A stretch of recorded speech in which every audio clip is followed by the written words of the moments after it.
Հայաստանում կան շատ պրոբլեմներ, որ սպասում են իրենց լուծմանը։ Աշխարհի բոլոր երկրներում կան շատ պրոբլեմներ, որ սպասում են իրենց լուծմանը, ընդ որում անկախ նրանից, թե երկիրը ինչքան է զարգացած, առանց բացառության բոլոր երկրներում կան պրոբլեմներ, որոնք սպասում են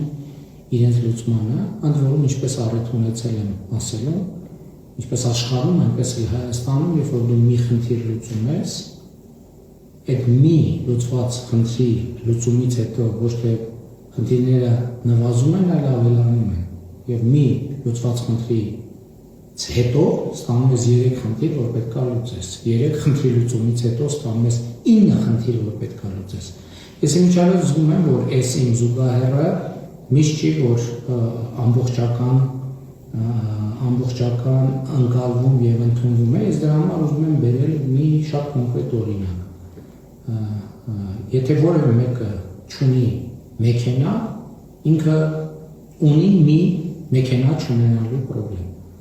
խնդիր։ Երբ որ ինքը ունի մեքենա, դրանից հետո ինքը պետք է լուծի հետևյալ խնդիրները, որ նախկինում չուներ։ Կայանատեղի հարց, գիշերային, ցերեկային, ընդ որում տեղաշարժվելու պարագայում էլ ամեն տեղաշարժի ավարտին ինքը պետք է լուծի ավտոկայանատեղի հարցը։ Այս խնդիրները ինքը չուներ նախկինում։ Նախկինում, երբ որ Բաքվում երեխաները ֆուտբոլ էին խաղում, դա իրեն առանձնապես ոչ միայն չէր անհանգստացնում, այլ նույնիսկ ուրախացնում էր, բայց հիմա երբ ինքը ունի մեքենա, եւ մեքենան կանգնած է Բաքվում, երեխաները ֆուտբոլը հանգստացնում է իրեն, որ չլինի թե երեխաները վնասեն մեքենան։ Հաջորդ խնդիրը ինքը նախկինում ապա անելու հնարավորություն չուներ, հիմա ունի։ Տեղ զննում հասնելու հնարավորություն չուներ, հիմա ունի։ Մեծ հավանականությամբ մեքենան ձեռք է բերել վարկով, նախկինում վարկ վերցնելու հնարավորություն չուներ, հիմա ունի։ Հիմա բենզինի գները կամ գազի գները նախկինում իրենք հենց առանձնապես չէին հուզում եւ մտահոգում, հիմա շատ մտահոգում են։ Ձմեռային, ամառային անիվներ եւ այլն եւ այսպես շարունակ։ Ես նկատի ունեմ, ես այն չի համար ասցի ցույց տալու համար, թե ինչ նկատի ունեմ, ասելով, որ երբ որ մի պրոբլեմ լուծում ես, դրանով պրոբլեմների թիվը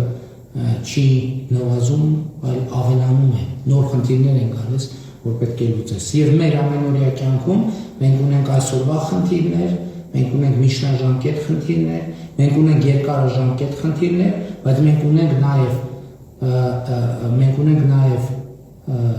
կենսական եւ պատմական նշանակության խնդիրներ։ Հիմա իմ այսօրվա ասելիքի առանցքային իմաստը այն է, որ այսօրվա Հայաստանում մենք լուծել ենք եւ լուծված ենք համարում մի պատմական խնդիր, որի մասին ես խոսել եմ դեռևս 2018 թվականին եւ այդ խնդիրը հետեւյալն է, որ մենք ինչպես են ժամանակ ձևակերպել են, պետք է կարողանանք հաղթահարել պատմությունից մեզ ծանոթ ցիկլը, երբ Հայաստանը աշխարհաքաղաքական հանգամանքների բերումով երբեմն իրենից չկախված հանգամանքների բերումով ստանում է անկախություն, հայ ժողովուրդը ստանում է պետականություն, հետո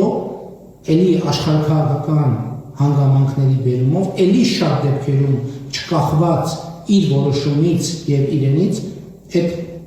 պետականությունը եւ անկախությունը կորցնում է։ Եվ 2018 թվականին ես ձևակերպել եմ այս խնդիրը, որ մենք պետք է կարողանանք հաղթահարել եւ դուրս գալ այդ պատմական ցիկլից եւ մտնել մի ցիկլի մեջ, որտեղ մեր պետություն ունենալը կախված է բացառապես մեզնից եւ մեր կայացրած որոշումից։ Եվ ահա հիմա թույլ տվեք համոզմունքով եւ համոզված պնդել, որ 2020-ից 25 թվականներին մենք այս խնդիրը լուծեցինք։ Մենք ոչ միայն հաղթահարեցինք պատմական այդ ցիկլի բերումով առաջացած սպառնալիքները, այլև մտանք մի պատմական փուլի եւ շրջափուլի մեջ, երբ որ պետություն, ինքնիշխանություն, անկախություն, զարգացում, ազատություն, բարեկեցություն ունենալը կախված է մեր բացառապես մեր կայացրած որոշումներից։ Եվ սա ձեռք բերում է, որը պատմական է։ Սա ձեռք բերում է, որը պատմական է։ Եվ Հայաստանի Հանրապետության քաղաքացիները պետք է տեր կանգնեն այս պատմական ձեռքբերումը։ Շնորհակալ եմ։